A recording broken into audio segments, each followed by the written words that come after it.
Bismillahirrahmanirrahim. Assalamualaikum warahmatullahi wabarakatuh. Salam. Selamat pagi Sofian dan Sihat juga ya? anda. Alhamdulillah sihat. Dan juga kepada anda semua, diharapkan kami doakan pada hari ini semoga semuanya sihatlah di hari Jumaat yang sungguh mulia ini. Dan kalau ada di antara anda penonton Malaysia hari ini yang mungkin kurang sihat, saya dan juga Sofia sentiasa mendoakan agar anda sihat sentiasa. Ya. Bertemankan saya Fadhil Fuad dan juga Sofia. Ya. Pastinya kami berharap agar anda keadaan sihat-sihat saja dan pastinya keadaan yang kuat untuk mengharungi hari-hari yang akan datang. Kerana kita difahamkan pastinya semalam telah pun direkodkan antara angka yang kedua tertinggi sejak bermulanya kedatangan pandemik COVID-19 di negara kita. Jadi ini pasti memberikan satu gemparan yang cukup besar, ya Fazli. Itulah dia. Kalau kita perhatikan kes positif COVID-19 ini, ianya merupakan yang kedua tertinggi. Selepas 4 Jun tempoh hari, kita mencatatkan 277 kes.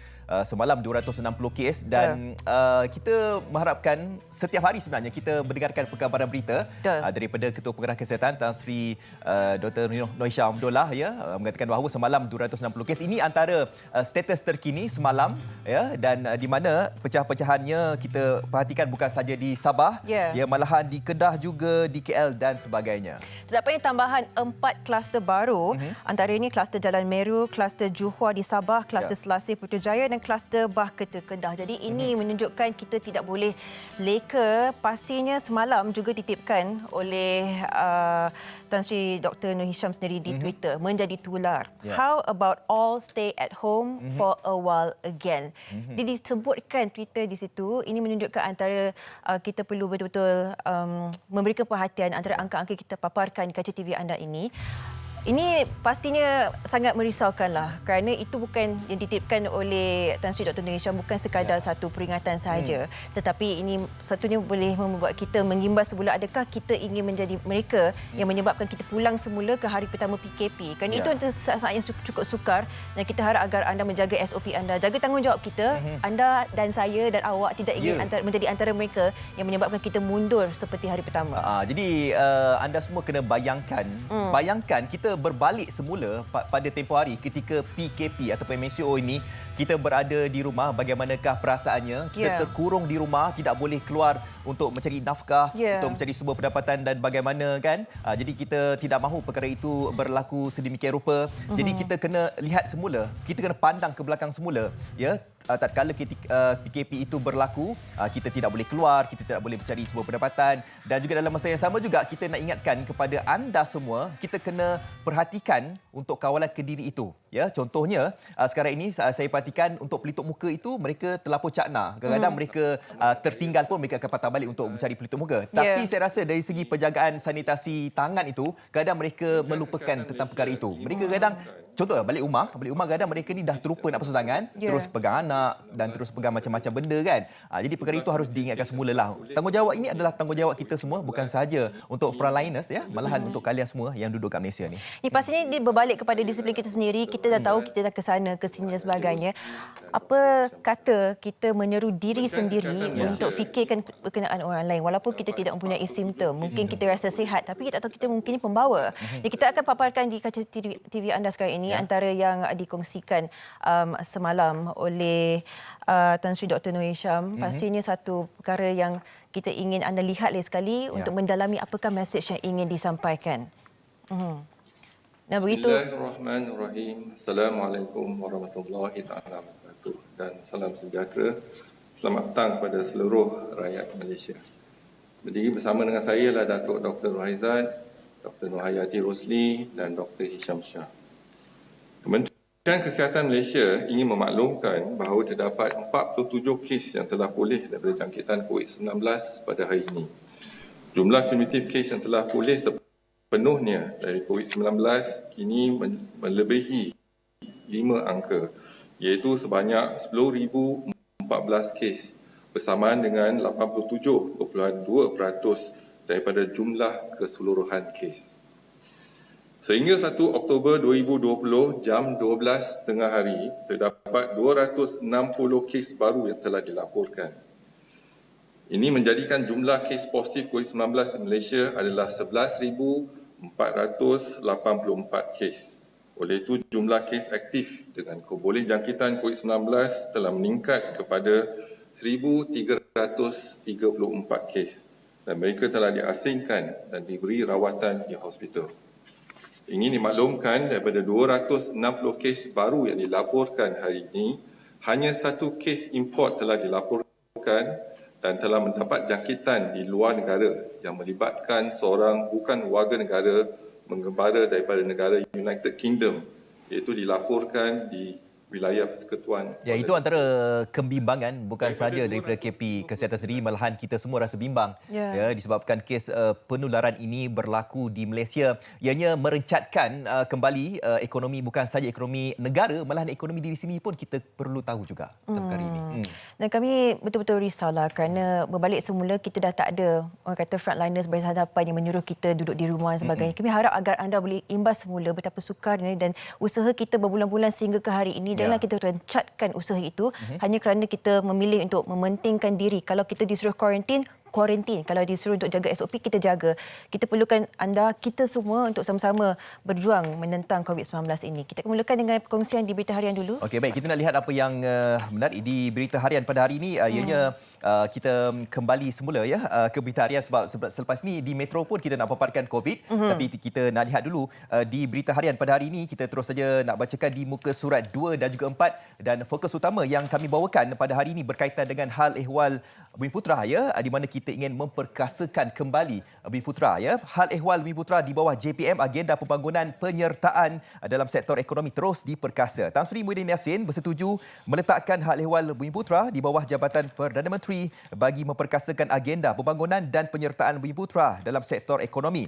Perdana Menteri berkata selepas meneliti beberapa resolusi Kongres Ekonomi Bumiputera 1 yang dikemukakan oleh Majlis Perundingan Melayu semalam, beliau bersetuju untuk menyelia sendiri hal ehwal berkaitan Bumiputera. Dan sebelum ini kalau kita lihat MARA diletakkan di bawah Kementerian Pembangunan Luar Bandar, manakala YAPIM pula memang di bawah JPM namun diselia oleh Menteri Agama.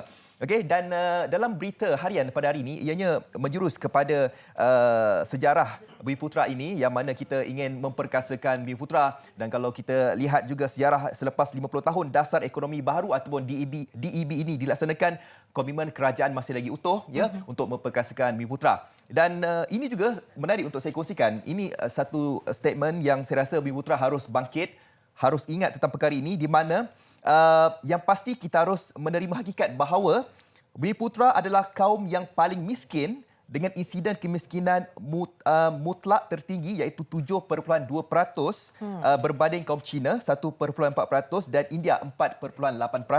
Dekat sini juga fakta mengatakan bahawa dari segi jurang pendapatan, perbezaan pendapatan purata di antara Bumiputera dan juga kaum Cina ialah sebanyak RM2,802. Ini saya rasa Bumiputera harus bangkit, harus kita merancangkan ekonomi kita. Tidak kiralah sama ada kita ini ingin merancangkan ekonomi daripada pelbagai cara. Dalam masa sama juga kita nak merancangkan ekonomi Bumiputera ni, kita tolonglah antara satu sama lain. Dan kerajaan sebenarnya banyak juga membantu. Contohnya dari segi DEB dan sebagainya. Dan kita bukan saja mengharapkan kerajaan, tetapi kita sendiri pun harus meningkatkan ekonomi diri sendiri. Betul, pastinya antara inisiatif yang cukup penting adalah mengurangkan jurang kemiskinan itu untuk kita stabilkan seluruh rangkaan ekonomi di negara kita.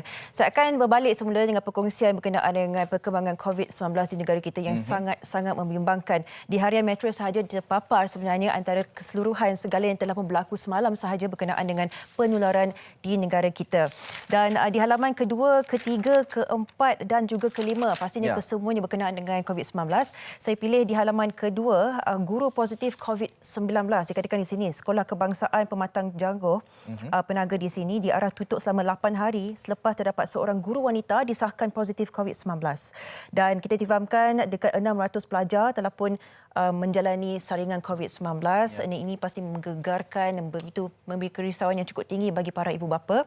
Dan bukan itu sahaja, larangan rentas daerah Sabah juga berkuat kuasa esok hari Sabtu sehingga 16 Oktober depan, dan sudah tentunya antara perkhidmatan essential services dibenarkan untuk perjalanan rentas daerah ini seperti keperluan bekalan makanan, perubatan dan sebagainya.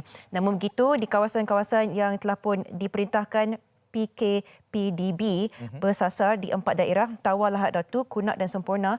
Masih berkuat kuasa seperti biasa. PKPD kawasan tersebut masih tiada pergerakan keluar masuk boleh dibenarkan.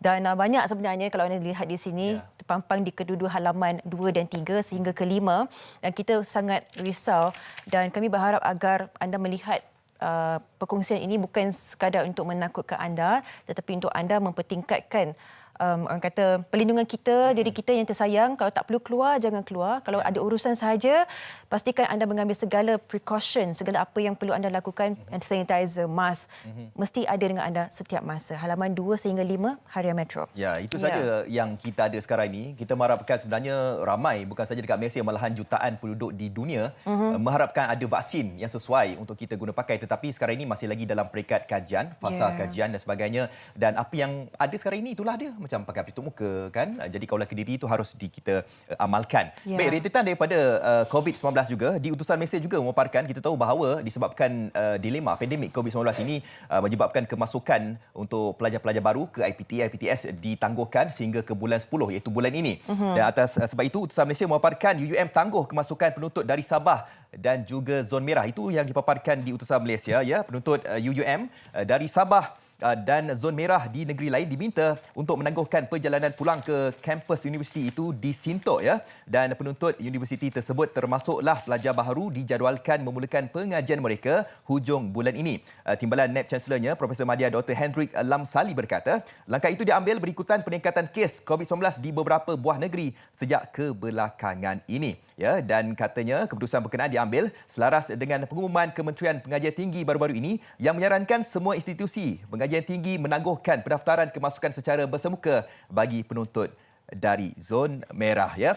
Itu yang kita harapkan bahawa saya percaya ramai juga di antara bukan sahaja pelajar-pelajar malahan dari peringkat atasan universiti termasuk para ibu bapa juga turut rasa macam risau, ya, disebabkan kemasukan pelajar ini takutlah berlakunya kes positif di peringkat IPTA dan juga IPTS, dan cadangan daripada ramai pihak bahawa pelaksanaan pembelajaran dalam talian ini harus dikekalkan. Saya rasa perkara itu harus diambil perhatian juga dari peringkat atasan IPTA maupun di IPTS dan juga pihak KPT sendiri. Anda dapatkan segala perincian di semua abad hari ini. So tentunya hari ini bukan kita berdua saja, Fazli. Kita bersama dengan rakan tugas kita yang dari semalam sebenarnya telah pun berada dan berkampung di Melaka untuk memberikan anda tinjauan bagaimana sebenarnya. Hari ini dengar ceritanya Fariha kat tepi pantai. Kat tepi pantai. Dengar ceritanya bukan saja kat tepi pantai. Di Pantai Puteri ini malahan dia nak bersenam. Bersenam bersama dengan orang di sana. Jom terus saja bersama dengan Fariha. Silakan. Assalamualaikum Fariha.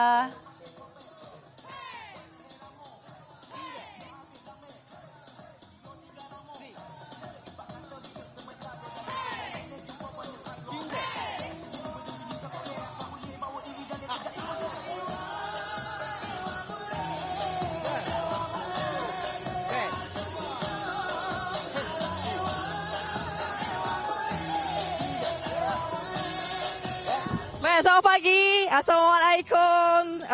Kami berita langsung sekali lagi dari negeri Melaka.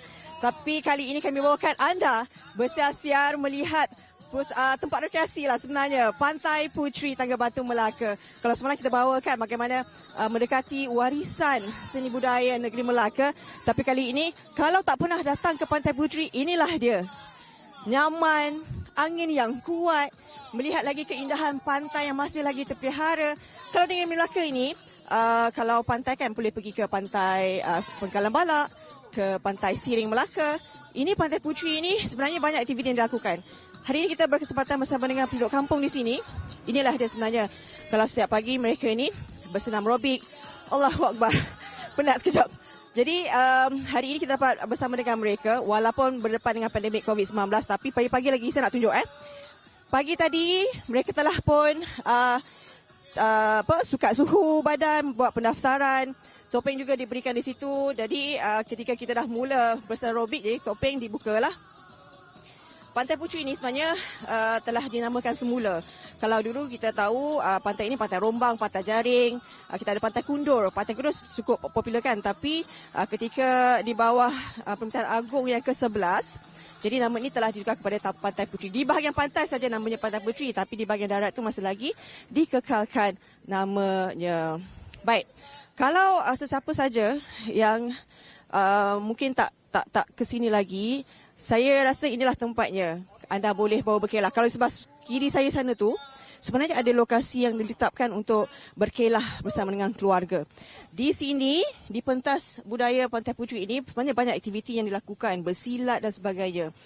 Ini, di bahagian sini ni, selalunya petang-petang mereka melakukan sukan lah, main bola pantai dan sebagainya. Di Pantai Puteri juga ada permainan jet ski kan. Di sini jugalah antara yang boleh dilakukan. Jadi nanti saya nak bawa anda jalan-jalan tengok-tengok kawasan Pantai Puteri ini sebenarnya sangat tenang dan damai. Kalau nak ketenangan bolehlah datang ke sini, rasa angin pantai itu macam mana. Saya tak sabar nak senam aerobik. Kita dah bersama dengan rakan tugas di Sri Pentas terlebih dahulu. Nanti kita bawakan lagi perkembangan dari negeri Melaka. Silakan rakan-rakan di Sri Pentas. Saya pun tak sabar nak tengok Farihah senam aerobik. Nampak seronoknya. Tu berlari tu nampak tu. Okey, itulah dia. Kita dah saksikan Farihah bersama dengan mereka yang berada di Melaka. Ini hari kedua Farihah berada kat Melaka. Betul. Dan semalam Farihah pergi ke Kampung Morton dan juga bersama dengan penarik-penarik beca di Air Keroh. Dan hari ini bersama dengan penduduk di kawasan pantai tersebut dan mereka melakukan aktiviti yang sihat lah pagi ni. Betul. Hanya Farihah nak mendekati orang-orang ni. Kita melihat antara kawasan yang begitu ikonik, tapi hari ini kita melihat bagaimana perjalanan orang kata bagi mereka yang telah pun mungkin berusaha untuk membetulkan atau memperbaiki ekonomi tu, Farihah akan dekati mereka. Kita sesuatu untuk diwawarkan kepada anda juga. Ini pastinya untuk anda yang ingin mencuba sesuatu yang baru yang boleh membina keyakinan diri. Maggie dengan kerjasama Google telah melancarkan program Mentor Wanita Cukup Berani. Yang pertamanya merangkumi banker online percuma yang bermula pada 20 sehingga 22 Oktober.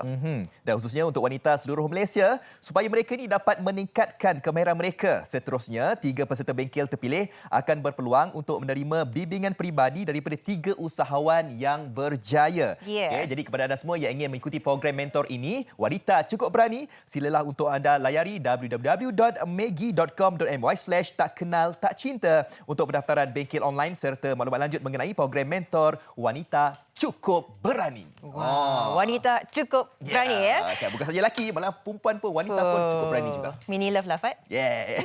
Kita akan berehat sedikit, sebenarnya kita akan mempunyai banyak pengisian yang sangat menarik. Hari ini pastinya kita akan berbincang berkenaan satu program yang akan membabitkan antara elemen yang sangat menarik. Tahanan Tanya Ustaz akan kita bawakan sebentar lagi. Jangan ke mana, teruskan menonton Malaysia Hari Ini.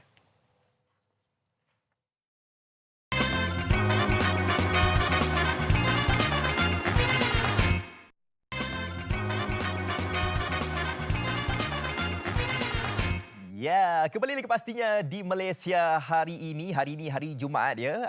Dah tahulah hari Jumaat sebab apa? Sebab saya pakai baju Melayu ya. Okey, dan hari ini dapat anda menyaksikan Malaysia Hari Ini kerana banyak pengisian yang menarik. Antaranya sebentar lagi Sofia akan menemu ramah. Kita ada slot terbaru dalam program Tanya Ustaz sebentar lagi. Dan kita nak kembali semula bersama dengan Farihah. Dengan ceritanya Farihah akan menemu bual salah seorang daripada pengusaha kedai makanan ataupun warung-warung lah yang berada di persekitaran pantai tersebut untuk merancakkan kembali sektor ekonomi mereka di sana. Baik, kita terus saja nak bersama dengan Farihah. Silakan Farihah dengan laporan anda di Melaka.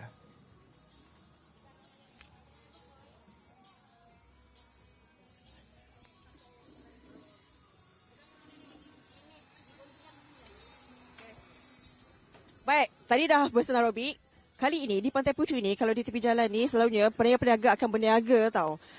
Kalau hujung minggu memang penuh. Nak masuk ni memang sesak dan traffic jam.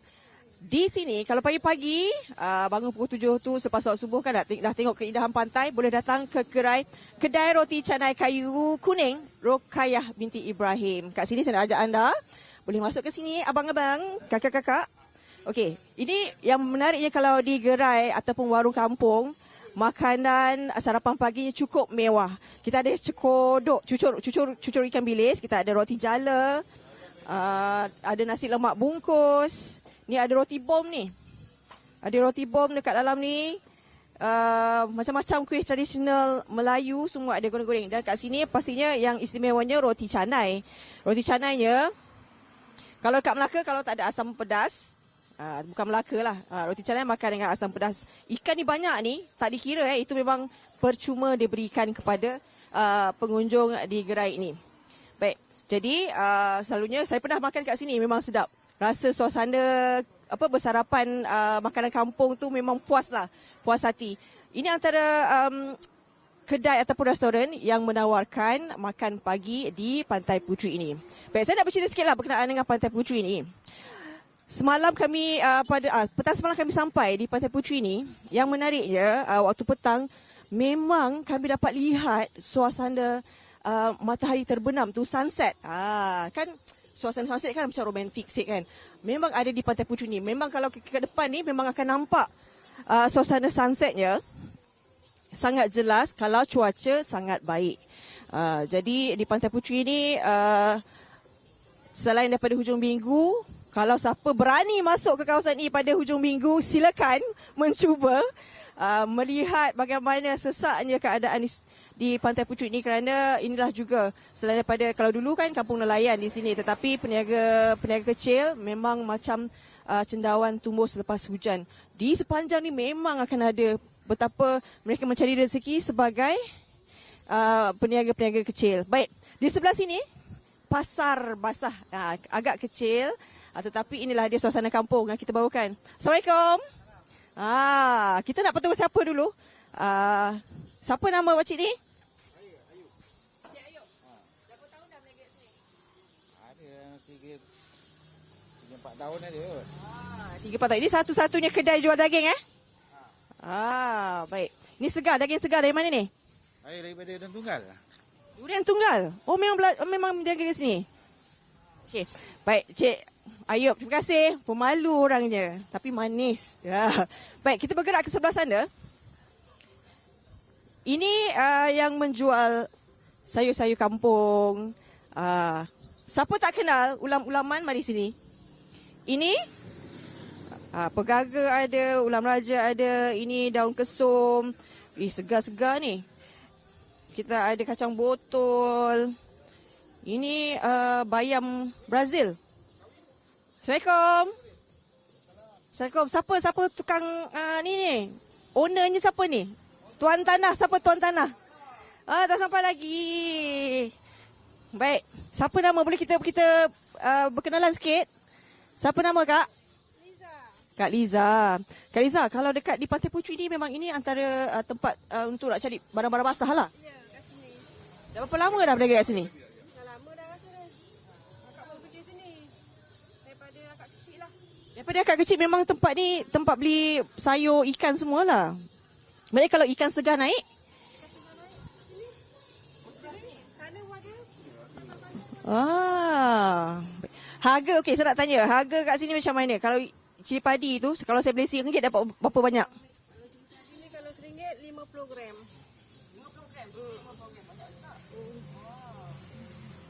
Maknanya kalau dah tahulah ada siapa punya pelanggan tetap semuanya. Okey, Kak Liza, terima kasih. Selamat berniaga. Ini di sayur-sayur ramanya daripada kakak kecil. Tempat ni telah menjadi kunjungan penduduk di sekitar Pantai Kuto. Baik-baik bang. Baik, kita nak beralih tengok ikan segar di sebelah sana. Jom.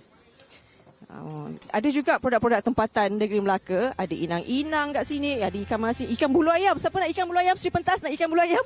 Kita boleh belikan. Ada cencaluk.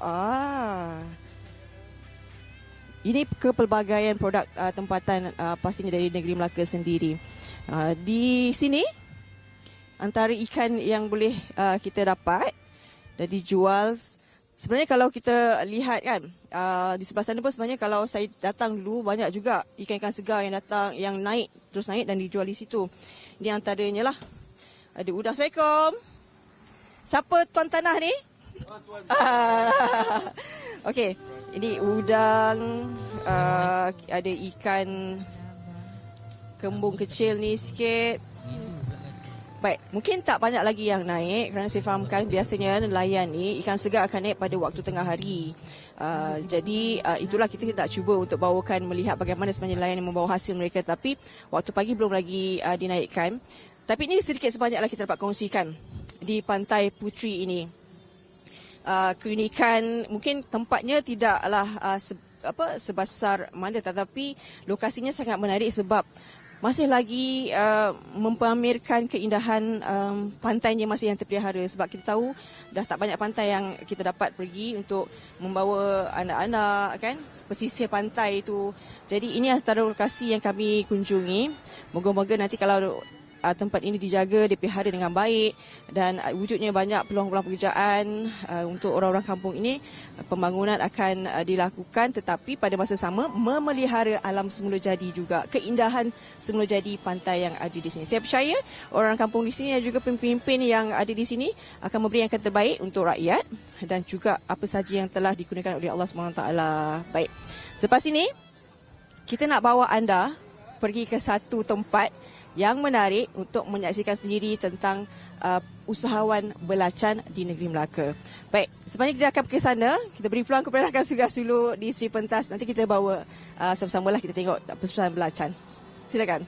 Okey, baik. Terima kasih Fariha ya yang kini berada di Pantai Puteri di Melaka. Jadi kepada anda semua yang mana tadi Fariha kata beliau sendiri akan menemu bual salah seorang usahawan belacan kan. Jadi pastikan anda terus kekal bersama dengan kami pastinya di Malaysia hari ini. Baik, seperti mana yang kami telah pun kongsikan kepada anda semua bahawa kita sebentar lagi bersama dengan Sofia dan juga tetamunya kita nak bercerita tentang satu slot terbaru di dalam program Tanyalah Ustaz di TV3 iaitu nama slot ini adalah Tahanan Tanya Ustaz, di mana saya rasa program ini ataupun slot ini sebenarnya tidak pernah dilakukan oleh mana-mana lagi stesen televisyen ya, dan di mana ianya memberi ruang dan juga peluang bagi penghuni di sebalik tembok batu ini untuk bertanyakan soalan-soalan agama kepada para tetamu di studio. Apa kata sekarang ini, jom kita saksikan promo Tahanan Tanya Ustaz.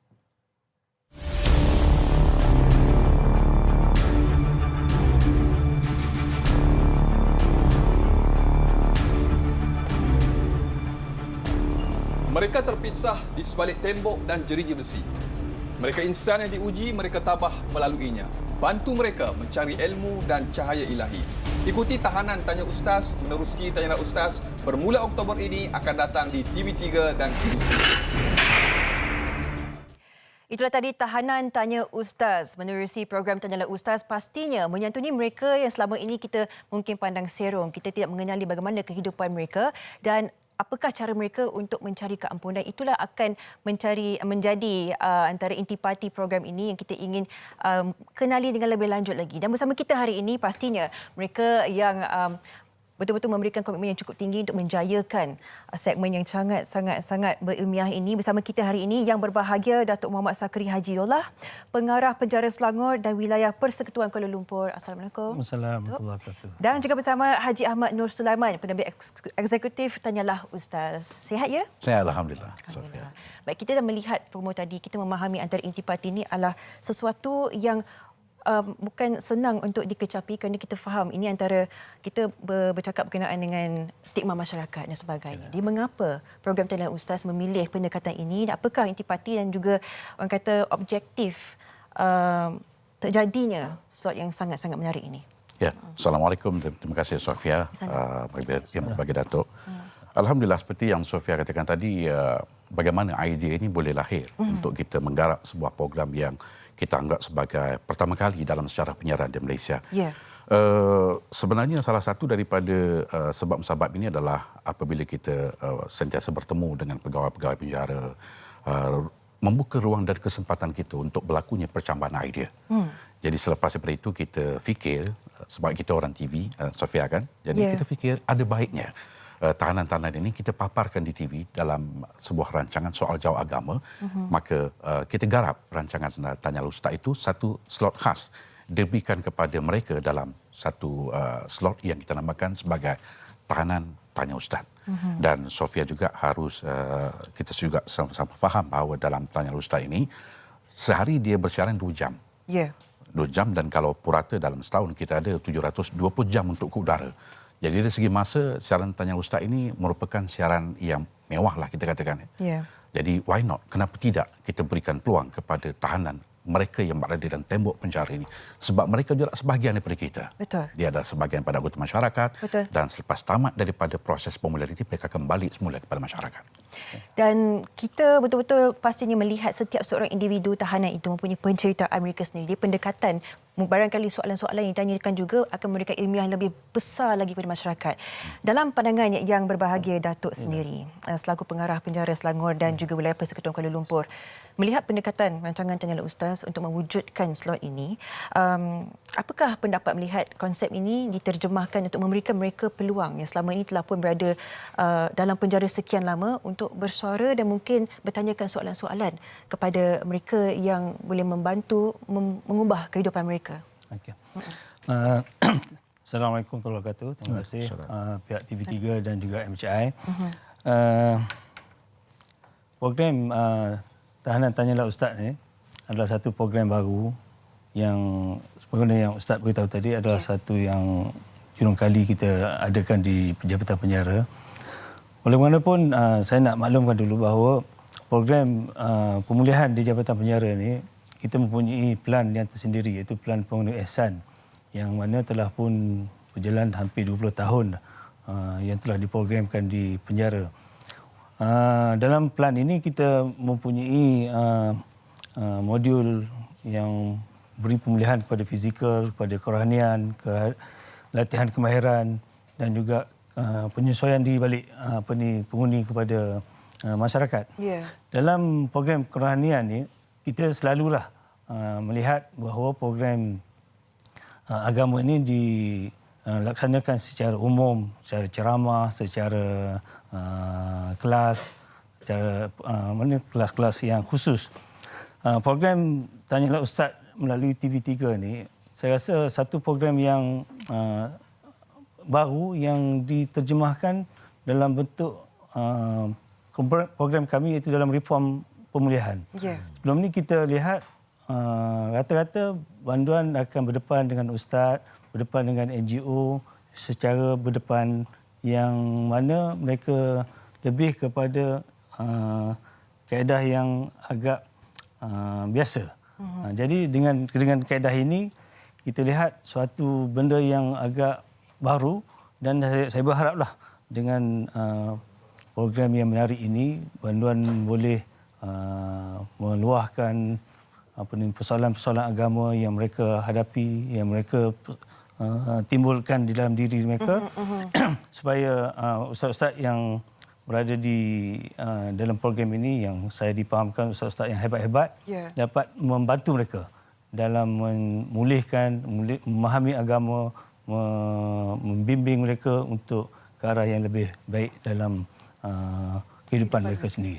Mengorak langkah pertama adalah untuk memastikan mereka mempunyai pemahaman tertentu kan. Yeah. Dan bukan sahaja itu, saya rasakan ini adalah satu pendekatan yang sangat luar biasa. Yang kita tahu yang orang awam tidak mudah untuk memasuki kawasan penjara itu, apatah lagi untuk menjalankan penggambaran dan sebagainya. Dari perspektif Tuan Haji sendiri, adakah terdapatnya mungkin perancangan dan kekangan tertentu untuk merealisasikan idea ini dari permulaannya? Terdapatkah mungkin antara perincian yang perlu diperlihatkan sebelum bermulanya penggambaran? Ya, Sofia dan juga penonton, seperti yang dinyatakan oleh Datuk juga, kalau kita lihat Jabatan Penjara, apa yang saya faham, mereka telah melakukan banyak reformasi, perubahan dari segi pemulihan untuk tahanan-tahanan yang terbabit. Yeah. Jadi saya melihat mereka lebih terbuka. Penjara itu lebih terbuka untuk masyarakat dan juga kita media untuk menghampiri mereka. Baik. Dan di dalam produk itu juga kita mempunyai ramai individu-individu, pakar-pakar, sukarelawan yang boleh bersama-sama untuk membantu pihak penjara. Jadi saya melihat walaupun ada kekangan-kekangan tertentu dari segi SOP-nya sewaktu kita rakam, memang adalah perkara-perkara yang perlu kita ikuti SOP penjara itu. Dan tetapi selepas daripada rakaman itu, kita perlu hantar tip rakaman itu kepada pihak penjara juga untuk mereka melakukan tapisan. Baik. Dan selepas semuanya okey, insya-Allah ia akan dapat disiarkan. Jadi itu adalah norma. Tapi yang saya tertarik, Sofia, adalah bagaimana Jabatan Penjara ini sifat keterbukaan mereka. Mereka terbuka dan bersama-sama mengajak masyarakat mengambil tenaga untuk membantu dalam proses pemulihan tahanan itu sendiri. Saya sukakan perkataan keterbukaan itu. Ya. Dan adakah keterbukaan ini juga ditunjukkan daripada mereka tahanan-tahanan banduan-banduan? Adakah mereka memang bersungguh-sungguhnya ingin turut serta? Bagaimana daripada tinjauan Datuk sendiri? Daripada tinjauan kita, daripada peluang yang kita berikan kepada tahanan-tahanan ni, dapati boleh katakan majoriti lah tahanan-tahanan ini ingin ikut serta dalam program ini. Tapi kita dah tetapkan hanya 10 orang untuk satu-satu sesi. Jadi mereka hanyalah menjadi penonton untuk program-program yang akan disiarkan di TV3 nanti. Dalam bentuk keterbukaan tadi, sebenarnya Jabatan Penjara dalam reformasi ke arah 2/3, kalau kita tahun 2030, kita akan berusaha ke arah 2/3 tahanan-tahanan ini akan diberi pemulihan dalam komuniti. Maknanya hanya 1/3 sahaja banduan-banduan yang akan berada dalam penjara dipulihkan dalam penjara. 2/3 lagi kita akan exposekan ke dalam masyarakat, dan kita akan pulihkan mereka di dalam masyarakat. Dan masyarakat memain peranan, dan NGO memain peranan, dan TV3 pun juga memain peranan untuk membantu mereka memulih mereka untuk menjadi insan yang menjadi warga negara yang berguna kepada negara kita. Itu yang menjadi polisi kita ke arah tahun 2030. Saya boleh katakan ini antara mungkin orang kata restart button, tetapi pastinya dengan mempunyai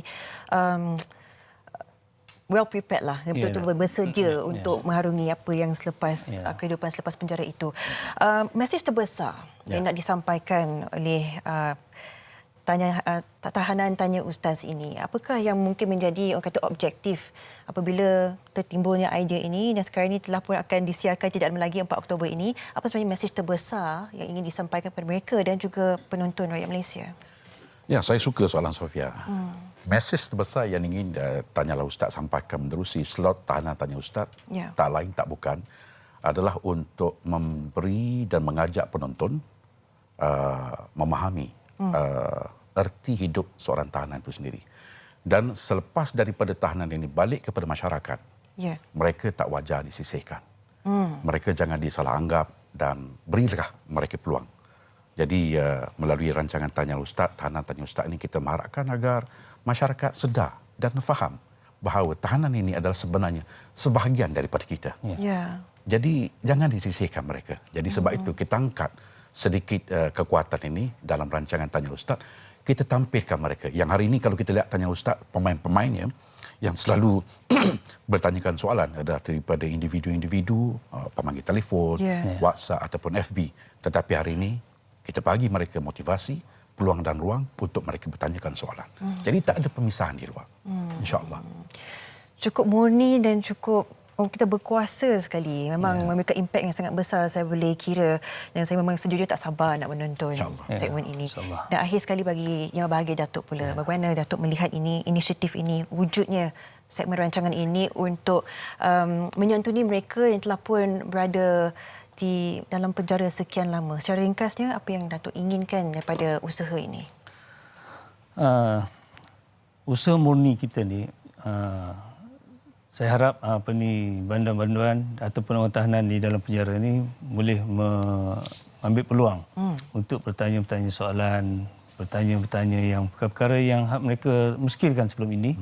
Dan pada masyarakat, mereka dapat melihat program-program pemulihan yang telah dilaksanakan di dalam penjara bukan telah terkongkong di dalam situasi di dalam penjara sahaja, di dalam suasana di penjara sahaja. Kita melakukan pemulihan berbagai kaedah yang mana tujuan dia adalah untuk memulihkan mereka dan mengembalikan mereka kepada masyarakat dalam keadaan yang bersedia, dalam keadaan yang cukup ilmu agama yang boleh menjadi pendinding, menjadi pembimbing mereka selepas dibebaskan. InsyaAllah.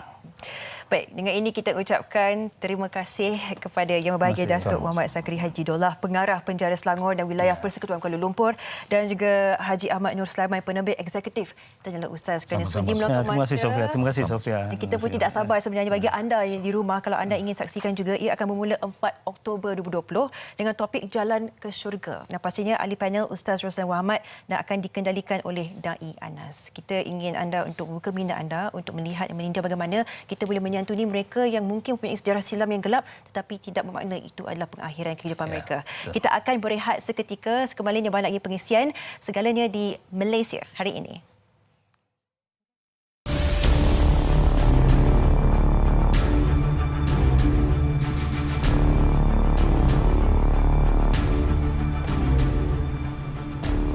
Mereka terpisah di sebalik tembok dan jeriji besi. Mereka insan yang diuji, mereka tabah melaluinya. Bantu mereka mencari ilmu dan cahaya ilahi. Ikuti tahanan Tanya Ustaz menerusi Tanya Ustaz bermula Oktober ini akan datang di TV3 dan TV9.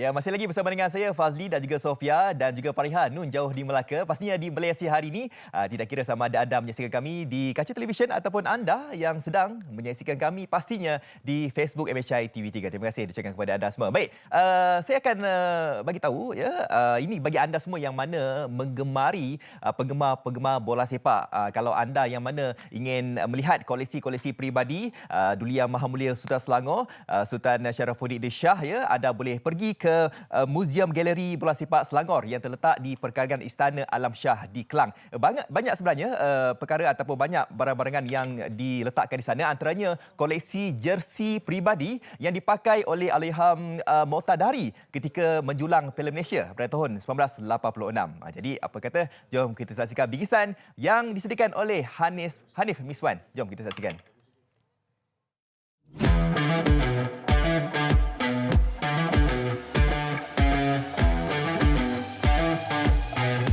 Merah kuning lambang kebanggaan. Assalamualaikum, selamat pagi kepada seluruh penonton Malaysia hari ini. Pagi ini, saya sangat teruja untuk berkongsi dengan anda tentang satu perkara yang membabitkan bola sepak. Dan pagi ini kami, kru produksi MHI TV3 menerima jemputan secara eksklusif untuk berada di sini di Muzium Galeri Bola Sepak Selangor, betul-betul di perkarangan Istana Alam Shah, Kelang, Selangor. Dan ini adalah untuk melihat koleksi peribadi Duli Yang Maha Mulia Sultan Selangor, Sultan Syarafuddin Idris Shah Al-Haj, dan melihat sendiri apa yang berada di dalam ini. Jom.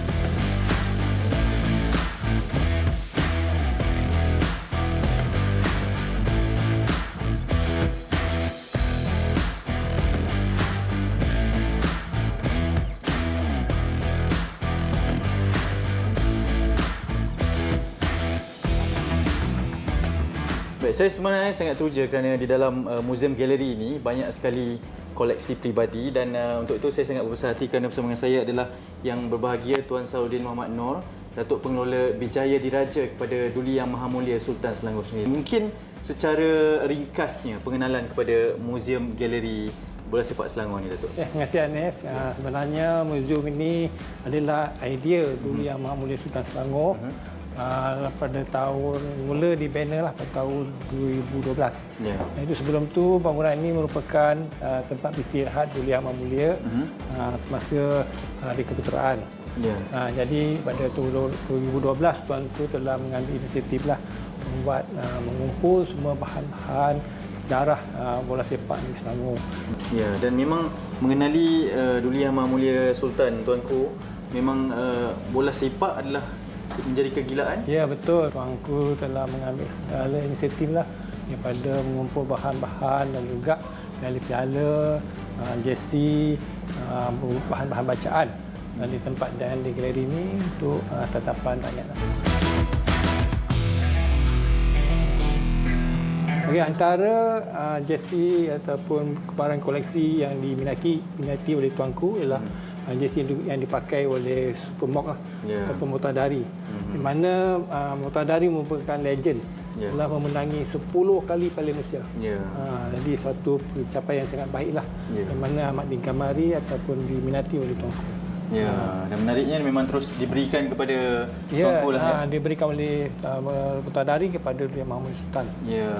Dan dipamerkan di sini sejak diterima lah tahun 1986 hingga sekarang.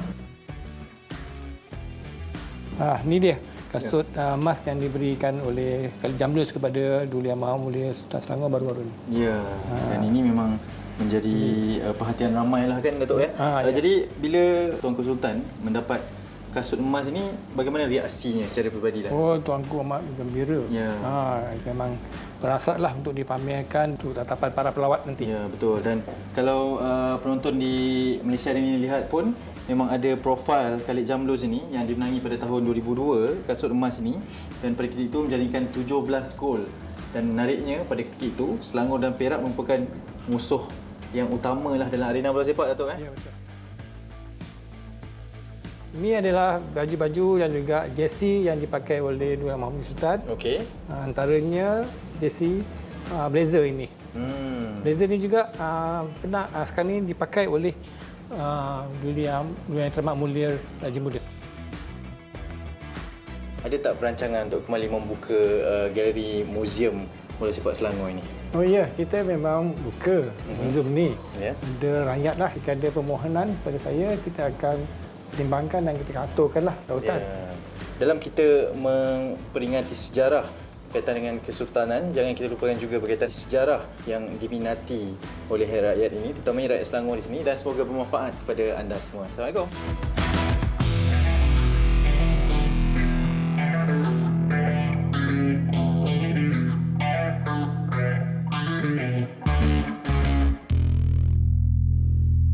Baik, itu dia hos anda Hanif, dan juga laporan disediakan oleh Izwan itu tadi. Saya harapkan bahawa anda yang mana berkesempatan, kalau anda nak lihat koleksi-koleksi peribadi baginda Sultan ataupun nak lihat antara koleksi ada dekat dalam tu, antaranya seperti mana yang saya katakan tadi, Hanif pun katakan tadi, ada jersey yang dipakai oleh Supermok, boleh pergi ke muzium di sana. Dan yang turut dipamerkan di sana, ini yang menarik ni, ya, iaitu kasut emas yang mana dimenangi oleh Khalid Jamlus pada tahun 2002. Dan dengan itu, kita bertuah pada hari ini. Kita terus saja bersama dengan Khalid Jamlus di talian video sekarang ini. Assalamualaikum Khalid. Waalaikumsalam warahmatullahi wabarakatuh. Okey, baik.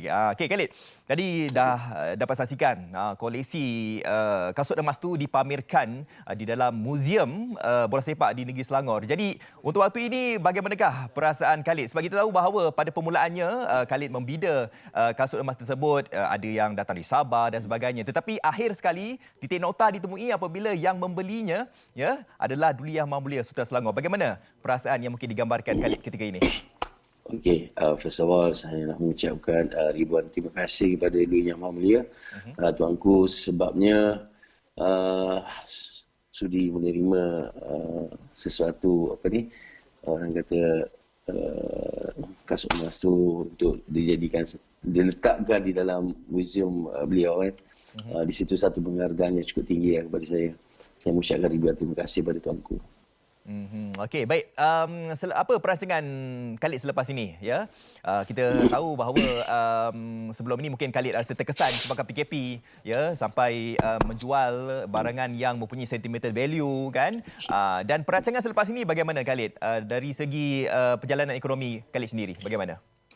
Okey, insyaAllah buat masa ni saya masih mengusahakan yang baju yang saya pakai ni legasi Khalid Jamlus 25.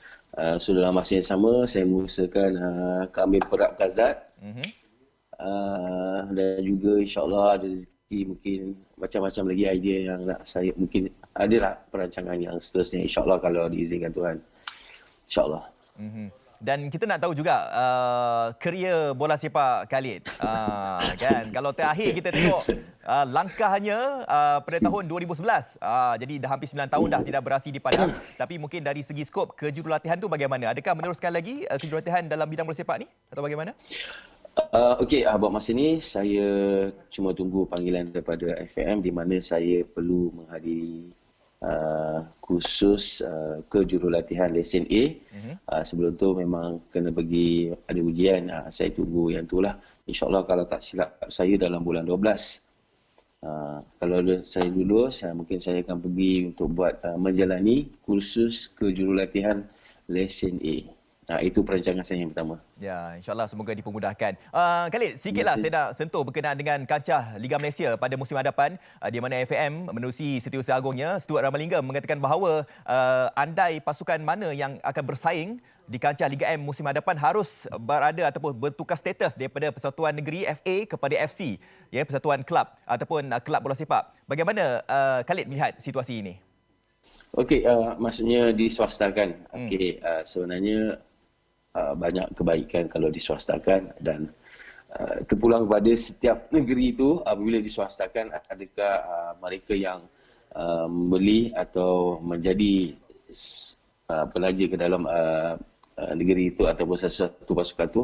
So bagaimana dia merancang untuk menjadi pasukan yang cukup bagus, itu menjadi persoalan dia. So saya mengharapkan apa yang berlaku pada tahun depan akan membuka orang kata memperbaiki segala masalah yang berlaku di dalam setiap pasukan di negara kita buat masa inilah. Ya, betul. Apa yang kita sedar bahawa yang mana kita lihat, ya, situasi sekarang ini adalah isu tukar gaji. Ya, kita harapkan bahawa akan ada satu jalan yang berguna jugalah, ya, di atas pertukaran status kepada perswastaan Liga Malaysia pada musim hadapan. Baik, terima kasih Khalid di atas segala penerangan yang diberikan dan kita harapkan bahawa Khalid dapat meneruskan kehidupan dengan baik, insya-Allah. Baik, terima kasih Khalid. InsyaAllah. Thank you. Okey, itu dia Khalid Jamlus, bekas pemain bola sepak kebangsaan, ya, yang mana telah pun menjual koleksi peribadinya kasut emas yang dimenangi pada tahun 2002 kepada Duli Yang Maha Mulia Sultan Selangor. Baik, kita terus saja nak mengisi ruang yang ada ni di Malaysia hari ini bersama dengan Sofia di ujung sana. Silakan Sofia. Baik, terima kasih Fazli. Dan bagi segmen seterusnya, kita akan bersama dengan Farhan untuk bagi dia meninjau bagaimana peniaga-peniaga tempatan meneruskan usaha mereka di kawasan Melaka. Tapi sebelum itu, kita akan saksikan dulu kisah ini yang pastinya akan meninjau ataupun mendekati antara peniaga-peniaga yang menggunakan bantuan yang dihulurkan oleh kerajaan untuk kelangsungan syarikat ataupun perniagaan kecil mereka. Kisah ini disediakan oleh Nida. Mari kita saksikan.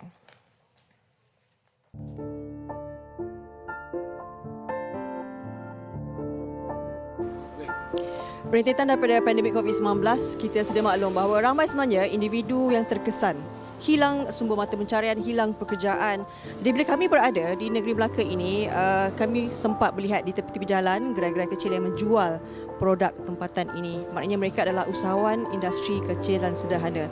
Maka kita mengambil peluang untuk mendekati apakah sebenarnya yang dilalui dan antaranya kami bersama dengan Muhammad Adam. Kabarnya Muhammad Adam juga sebelum ini pernah bekerja di syarikat besar di Kuala Lumpur. Kemudian terkesan diberhentikan kerja dan sehinggalah Adam sendiri membuka gerai ini, meneruskan perniagaan keluarga. Baik, Adam, ketika COVID-19 itu kan, apabila anda sendiri telah diberhentikan kerja kerana syarikat untuk memotong bajet, bagaimana ketika itu dan bagaimana terfikir untuk memulakan perniagaan sebegini? Masa memula tu diberhentikan kerja tu memang agak sukar jugalah untuk kita survive kan, sebab yalah pendapatan tak seberapa masa tu. So saya kata macam mana nak survive ni, saya kata kan. So saya tengok mak ayah saya berniaga belacan halus ni. So why not, saya kata saya keluarkan modal saya sendiri. Selepas PKP tu memang ada slow sikit lah, tapi lama kelamaan ada sedikit peningkatan jualan tu lah. Saya terima kasih kepada Perdana Menteri kita sebab memberikan bantuan prihatin tu. Sebabnya kalau tak ada bantuan prihatin yang macam grant perniagaan tu kan, so far kalau tak ada tu memang susah lah kami nak bangun balik kan. Memang merangkak lah balik. Tapi bila ada grant tu, dapatlah kami bangun sedikit demi sedikit lah. Andai katalah negara kita ni dilanda PKP lagi kan, bangkit dan terus bangkit. InsyaAllah rezeki Allah tu ada di mana-mana. Jangan mudah putus asa. Aini Abdul Majid sudah berniaga hampir 35 tahun di Kampung Bahagia Patang Tiga Kelebang, Melaka ini. Dia juga antara individu yang terkesan berikutan pandemik COVID-19. Sejak dah boleh ni, pelanggan dah ramai balik. Pelancong-pelancong pun dah ramai balik. Bersyukur makcik lah pada Allah. Kalau boleh makcik tak nak lah macam dulu lagi. Biarlah. Sekarang ni bersyukurlah dah ada ni. Bila makcik dengar ni dah mula nak ada balik, rasa takut dah ni. Itulah, sama-sama lah kita jagakan supaya jangan merebak lagi penyakit ni. Rasa susah dah sikit kan. Tak ada, kita tak dapat berniaga, tak ada. Pakcik pun tak ada pencen, tak ada apa. Jadi kita tak ada apa yang nak belanja, nak makan, tak ada sumber pendapatan. Kerajaan pun prihatin pada kita semua kan. Dengan ada bantuan pada kerajaan, lega lah sikit lah. Dapatlah kita menampung pekerjaan harian. Saya pasti ramai lagi yang melalui fasa yang mungkin yang lebih teruk dan terjejas teruk disebabkan pandemik COVID-19 ini. Apapun kita mendoakan agar semua usahawan di luar sana terus berjuang, jangan mudah putus asa. Baik, itulah tadi tinjauan Fariha melihat bagaimana kesan pandemik COVID-19 ini kepada keseluruhan ekonomi kita, termasuklah bagi mereka yang mengusahakan perniagaan-perniagaan kecil. Berharap agar itu juga menjadi antara salah satu iktibar dan peringatan kepada kita semua untuk tolonglah jaga SOP kita. Semoga kita dapat kurangkan ataupun menghapuskan COVID-19 sebaik-baiknya satu hari nanti. Dan kita akan bersama dengan Fariha. Fariha pada ketika ini berada di Tanjung Keling, Melaka. Dan Fariha hari ini memilih untuk melihat bagaimana perusahaan belacan secara tradisional ini mampu untuk diteruskan sepanjangan dan Fariha mempunyai perkongsiannya. Silakan Fariha. Saya sikit. Baik, 2 kilometer dari Pantai Puteri kami telah tiba di Bengkel Belacan Secaluk Maklum Belacan Tanjung. Bau apa? Bau belacan. Baik, ini belacan bukan calang-calang belacan, dia bakar ya. Kita barbecue di sini. Assalamualaikum. Si cantik manis. Baik, kita kenalkan dahulu generasi yang ketiga meneruskan legasi pewarisan belacan ini. Ini perniagaan keluarga. Maknanya semua yang ada kat sini semua ni ahli keluarga ni. Puan Zurina, silakan. Okey. Ini kita nak tegur yang ni dulu. Dari luar dah bau. Ya. Ini apa ni? Barbecue apa ni? Daging burger ayam? Ini belacan bakar. Okey, belacan bakar. Apa keunikan belacan bakar ni? Okay, belacan bakar ni keunikan dia lebih wangi. Kalau nak buat sambal belacan ke apa ke, nak buat sambal belacan ke apa semua dah tak payah nak dibakar lagi. Dia lebih wangi lah kalau kita gunakan belacan bakar ni. Memang daripada dulu buat macam ni ke bagaimana? Memang lagi dulu kita buat macam ni. Kita jemur sehabis kering, lepas tu baru kita bakar. Baik, Puan Zurina ni merupakan pewaris yang ketiga. Ini pewaris yang keempat, legasi yang keempat. Anak Puan Zurina umur baru 19 tahun ya, tapi dah ada kilang belacan tuan-tuan dan puan-puan. Namanya siapa? Nordiana. Maknanya memang minat. Macam mana ada perasaan tu umur baru 19 tapi memikirkan bahawa belacan ni ada masa depan yang sangat besar bila kalau diteruskan perniagaan ni? Sebab benda ni semua pelancong kalau datang Melaka memang dia beri belacan. So pelancong kalau masuk Melaka pun bukan seorang dua orang kan, mesti ramai. Dan diorang beli pun bukan satu dua. So benda ni dia long term lah senang kata. Nanti maknanya sampai cucu ke nanti pun memang masih menghasilkan. Walaupun busuk belacan ni tapi penggemar dia agak ramai. Seluruh Melaka, seluruh Malaysia yang pakai belacan ni. Kalau datang Melaka tu jangan lupa belacan Maklum Tanjung. Boleh singgah ke bengkel kami. Baik. Kita dah tengok ni bakaunya. Kita nak tengok yang ni kat bahagian sini ni. Ini adalah cara untuk mengeringkan kan. Puan Zuna boleh bawa saya.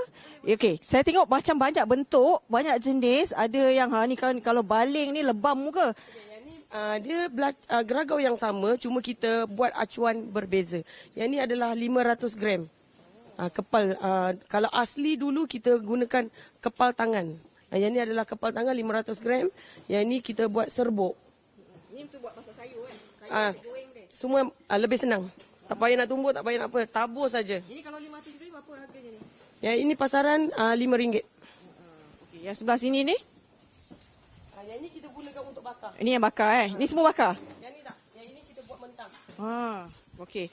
Bakar. Yang ni saiz dia memang standard lah. Ya, betul. Okey, apa uniknya kalau belacan Maklum Tanjung ni? Kalau unit belacan Maklum Tanjung ni, kita guna belacan yang bermutu tinggi. Satu lagi kebersihan kita kena jaga. Itu yang uniknya. Makan tanpa was-was. Berapa lama nak kena jemur? Kalau dekat sini kita jemur lebih kurang 4 ke 5 hari. 4 ke 5 hari? Ya. untuk kalau bakar kita jemur agak lama sikit untuk keringkan air habis. Tu sebab bakar dia boleh simpan lebih lama. Kalau yang mentah punya kena masuk dalam freezer. Tempoh hayat berapa lama paling lama? Kalau belacan masuk dalam freezer lebih kurang 2-3 tahun pun boleh pakai. Ya. Baik, Puan Zurina, terima kasih. Ini sampai pukul berapa kalau jemur ni? Kalau jemur sampai matahari pukul 5, pukul 6 kita orang baru tutup. Baik. Puan Zurina, izinkan saya nak ke sana?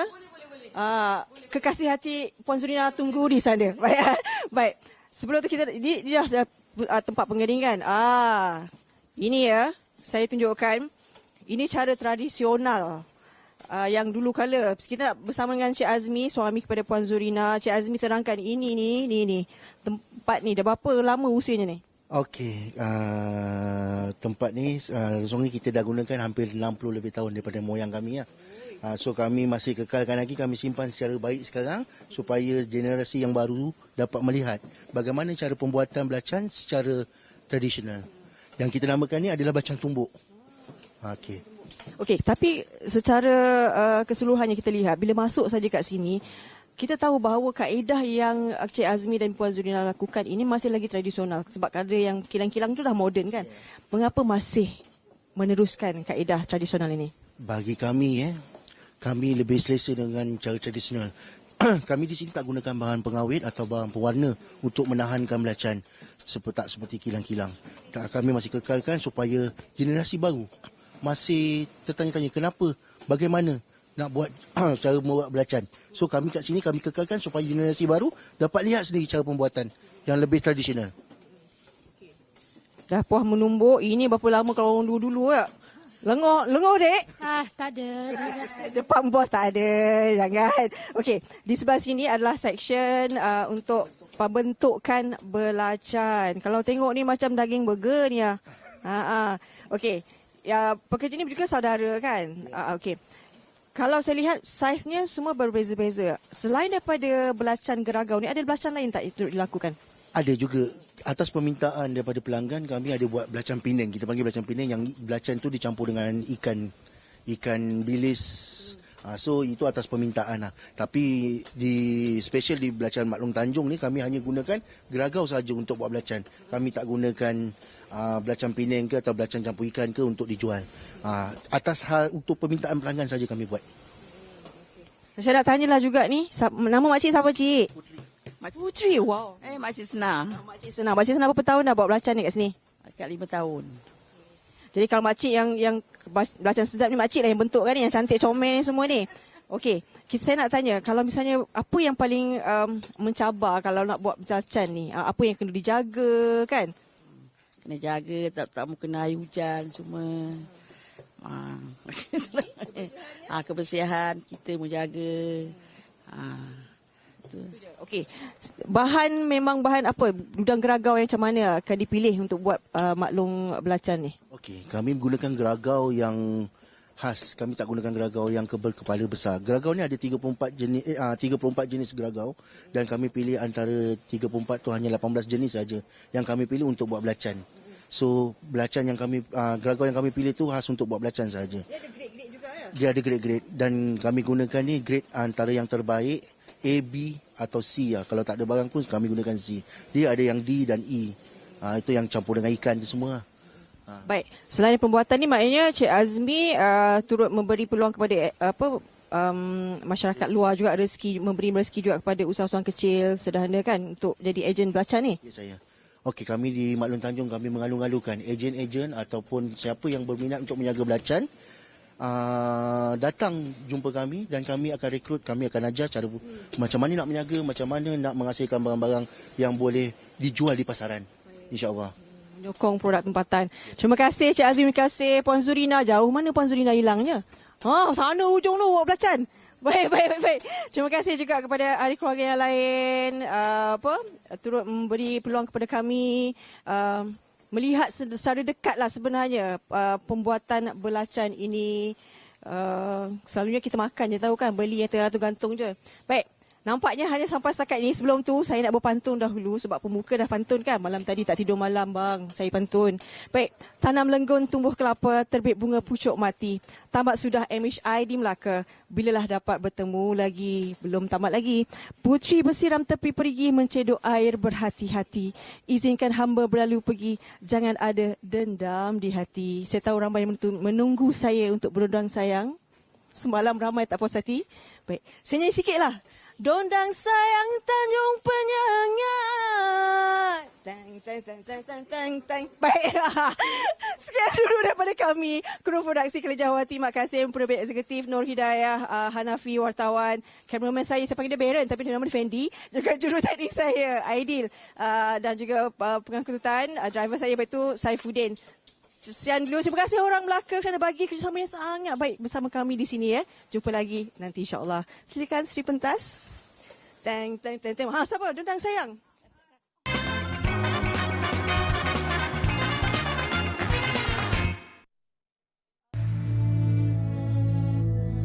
Kehadiran membawa 1000 arti, terasa bagaikan suatu mimpi indah. Merdeka yang kita bina, impian kini terlaksana sudah.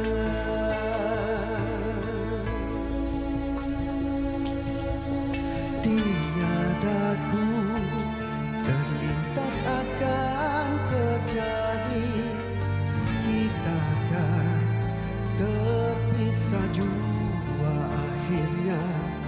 Sejenak ku terfikir segala keindahan bersamamu.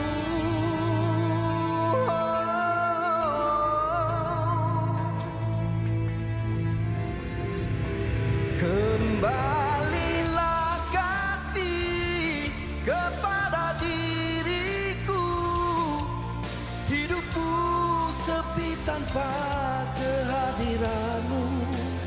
Dengar rayuanku, jeritan batinku, masih dagangkan kemesraanmu. Hanya kau yang ku cinta, tiada kedua. Usah biar ku menderita.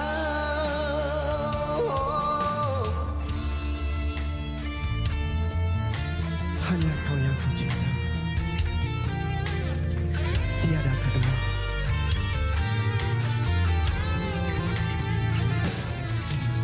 Setelah kau pergi tiada kembali, pilunya tak dapat ku gambarkan. Abadi kasihku yang amat suci, biar ku yang dalam kegelapan.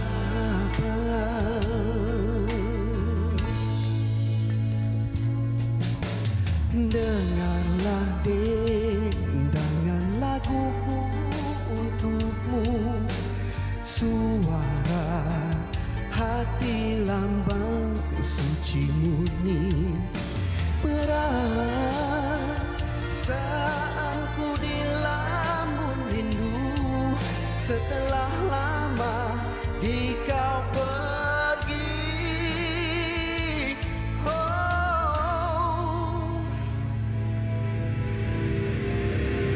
Kembalilah kasih kepada diriku, hidupku sepi tanpa kehadiranmu.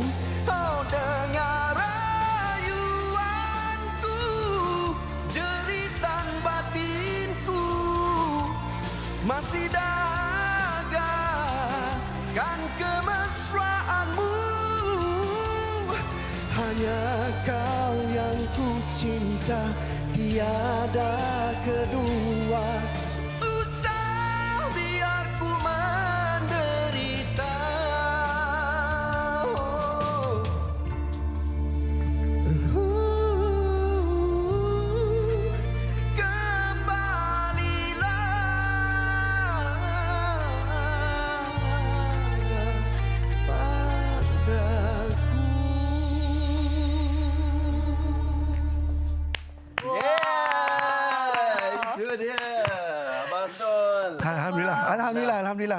Alhamdulillah macam ni lah. Power Jadi nyanyi borak kita pula Atas sebab ada nafas Tapi masih mantap lagi lagu tu bantu bang. 28 tahun. Lagu tu bermalaikat bukan berantu. Awak umur berapa tu? 28 saya 7 tahun. 7 Saya dah jadi 2 Sofia. Saya berapa tahun saya? Tahun 92. 2 tahun. Kena ingat balik. 2 tahun. 2 tahun. Tapi dia kata, bang dia kata, macam pernah dengar lagu ni. Maksud dia lagu ni walaupun evergreen. Alhamdulillah. Tapi di remix ke apa? Remix dan itu tribute saya pada Allahyarham lah. Allahyarham Datuk Wirama Adnan Haji Abu Hassan. Dia jadi mentor saya, abang saya, guru saya, cikgu saya, dia lah. Alhamdulillah dia yang nampak Hasnul sesuai lagu macam mana, itu dia lagu yang dia keluarkan, yang dia terbitkan. Apa cabaran abang untuk orang kata meremixkan atau memberikan nafas 2020 bagi lagu yang cukup orang kata ikonik ni? Alhamdulillah, kalau kata ikonik tu syukur. Dia bagi saya lah semuanya kena ikut peredaran masa, baik dari segi rupa, baik dari segi fashion, lagu pun. Dia kena ada pembaharuan, bukannya untuk kita nak kata kita ni in trend, tetapi kita nak arrangement tu biar ikut zaman sekarang. Dan alhamdulillah arrangement daripada Tony Spider, thank you Tony. Memang menyengat dekat hati saya lah. Sebelum ni banyak arrangement dah buat. Cuma yang ini yang paling kami setuju. Semua setuju. Tu yang terus keluar yang ini. Macam Abang Sro tak rasa macam takut ke? Macam pengkritik luar ramai kan. Betul? Mungkin mereka membuat perbandingan, mereka rasakan bahawa yang dulunya dah sedap dah kan, kenapa nak remix kan. Okey. Selalunya bagi saya lah, siapa yang saya tengok, ramai artis-artis otai, veteran, dia akan remix balik lagu dia, tetapi dia akan berpasangan dengan artis baru. Saya pun dah banyak bertanya juga dengan pengkritik. Abang mendepani kritik-kritik tu? Mendepani pengkritik ni, akhirnya diorang pun bersetuju. Lagu ni tak boleh dijiwai oleh orang lain kecuali pemilik lagu tu sendiri. Jadi saya pun okey, kalau betul lah pengkritik semua cakap macam ni, saya ikut. Jadi alhamdulillah saya buat balik semula. Bukan tak pernah buat sebelum ni, pernah. Dan berduet lagi. Berduet, tapi tak perlulah saya sebutkan nama. So, dah pernah berduet, tapi tak sampai. Bukan tak sampai note, tak sampai jiwa tu. Sampai. Sampai. Tu, Tapi nyanyi tu feel pun kena sampai. Betul. Juga, kan? Musik video pun penting juga. Ada macam unsur-unsur macam zaman-zaman dulu sikit. Yes. Kan? Memang itu memang tujuan dia, objektif dia memang nak ni lah. Tak sampai. Macam nak balik ke era 90-an. Era 90-an. Saya 2 tahun. Tahun 92, betul. Okey, jadi untuk perkembangan yang lain, Abang Hasnul terlibat juga dalam lagu Nadi Cintamu. Nadi Cinta Kita. Nadi Cinta Kita. Nadi Cinta Ni Nadi Cinta Kita. Nadi Cinta Kita ni difahamkan, wow, dia punya kisah di sebalik lagu ni pun banyak kan. Okey, daripada awal lagu sampailah ke hujung lagu adalah dedikasi saya pada isteri saya, sempurnakan our wedding anniversary yang ke-10 tahun ni lah. Cerita alhamdulillah. Patut kena buat masuk sekali. Nak masuk tak? Tak nak. Malu dia malu. Okey, betul. Okey, daripada masa PKP hari tu, isteri saya pernah masuk hospital. Mula-mula nampak macam serius. Sebab dia ada bengkak kelenjar yang nampak serius lah. 2-3 kali pergi hospital semua, bila dah confirm it's not that serious, so dia be hospitalized for 1 week tu. Dalam masa seminggu itulah saya dapat ilham untuk buat lagu anniversary kami ni. Dan disambut baik alhamdulillah daripada rakan-rakan seperjuangan dan juga pihak Luncai Mas yang music videonya. Yes. Macam pianimo ni. Nampak tak? Okay, ini video untuk Nadi Cinta-Kita lah ni. Nadi Cinta-Kita. Unofficial lagi. Unofficial lagi? Belum lagi nak finalize lagi. Tapi semua orang dah boleh nampak dah lah. Yalah. How it looks like. Tapi banyak lagi yang... Bila rakaman ni dibuat ni? Pemandangan ni? Lepas daripada dia keluar hospital. Terus pergi berjalan? Tak. Lepas daripada keluar hospital, pasal tak ada apa yang serius. And nothing to do dengan COVID, tak ada apa-apa. So, lepas daripada PKP, masuk PKPP, terus kami bercuti lah dekat Primula Terengganu. Alhamdulillah, pihak hotel pun banyak membantu pembikinan video ni. Jadilah video klip ni. Jadilah video yang romantik ni. Nadi Cinta Kita. Itu Nadi Cinta kami lah. Bos Nol, kita ni risau pandemik COVID-19 ni. Semakin hari semakin tinggi dia punya kes kan. Jadi bagaimana Abang Asrul melihat situasi ini? Adakah ianya sedikit sebanyak menjejaskan karya dalam bidang hiburan Abang? Okey, bagi pendapat saya lah, secara jujurnya saya tengok rakyat Malaysia memang patuh pada SOP. Saya pergi mana-mana pun sama. Semua keluar handphone, scan, semua pakai mask, semua ada cantikkan nama dekat situ, cek suhu semua. Bagi saya majoriti dah cukup patuhi SOP. Alhamdulillah lah. Tapi mungkin yang segelintir je kadang-kadang terlupa ataupun tergelincir sikit. Tapi okeylah, bagi saya walaupun pandemik ni ada dekat situ, tak semestinya kami tak boleh cari rezeki. Cuma usaha jangan putus asa. Usaha kena lebih, jangan putus asa. Dan sebagai influencer ataupun artis pun banyak juga peranan yang diberikan untuk pembina abang sendiri. InsyaAllah. Untuk ingatkan kepada mereka kan. Pakai mask selalu. Jadi kita doakan kejaya Abang Hasnul lagi meletup lagi. Banyak lagi karya-karya yang menyentuh jiwa. Terima kasih. All the best. Tengok tepi macam yang usai ni ya. Tadi dah goyang. Tengok video kat belakang. Okey, Mas Nur. Sebentar lagi kita akan bersama dengan Mas Nur dengan lagunya tadi Nadi Cinta Kita. InsyaAllah sebentar lagi dan kita pun telah sampai ke penghujung rancangan. Okey, jadi di kesempatan ini Sofia, jom kita ingatkan kepada semua rakyat Malaysia. Rakyat Malaysia duduk di rumah, jangan ke mana kalau tidak mempunyai sebarang urusan yang penting, terutama hujung minggu ini. Dan pastinya anda kenalah duduk rumah, tonton TV3 dan kita jaga kita. Betul. Terutama sekali bagi golongan-golongan yang berisiko lah kepada kanak-kanak dan juga kepada warga emas. Pastikan anda kekal duduk di rumah menyaksikan program-program menarik pastinya di TV3. Jaga disiplin kita. Kita bersama dengan Abang Hasnul untuk lagu seterusnya. Nadi Cinta. Jaga social distance. Jumpa nanti. Assalamualaikum. Bye.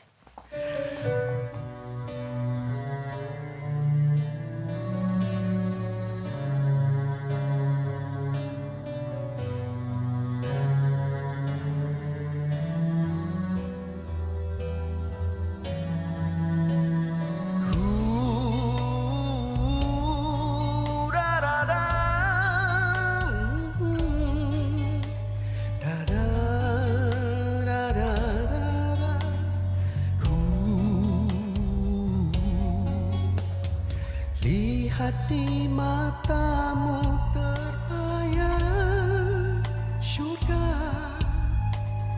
cinta untuk kita dulu kini selamanya. Lihat di jiwamu hanya ada cinta, yang terselah cinta hanya kasih sayang. Kasih sambut tanganku, ku bawa ke sana. Ku selalu ada denganmu, cinta yang ku damba. Percayalah padaku seperti ku padamu. Yakin dengan diriku seperti ku padamu. Takkan ada yang lain yang dapat mengganti kita. Denyutan kasih akan menyatu. Nadi cinta kita takkan ada yang lain yang dapat mengganti kita. Denyutan kasih akan menyatu. Nadi cinta kita, you know my heart will always be there for you, and I will always pray that yours will be too. Take my hands and let our dreams come true, and let that light of love come shining through. Percayalah padaku seperti ku padamu. Yakin dengan diriku seperti ku padamu. Kasih sambut tanganku bernama ligai bersama. Kan ku bawa ke sana agar impian tercipta. Tiada yang lain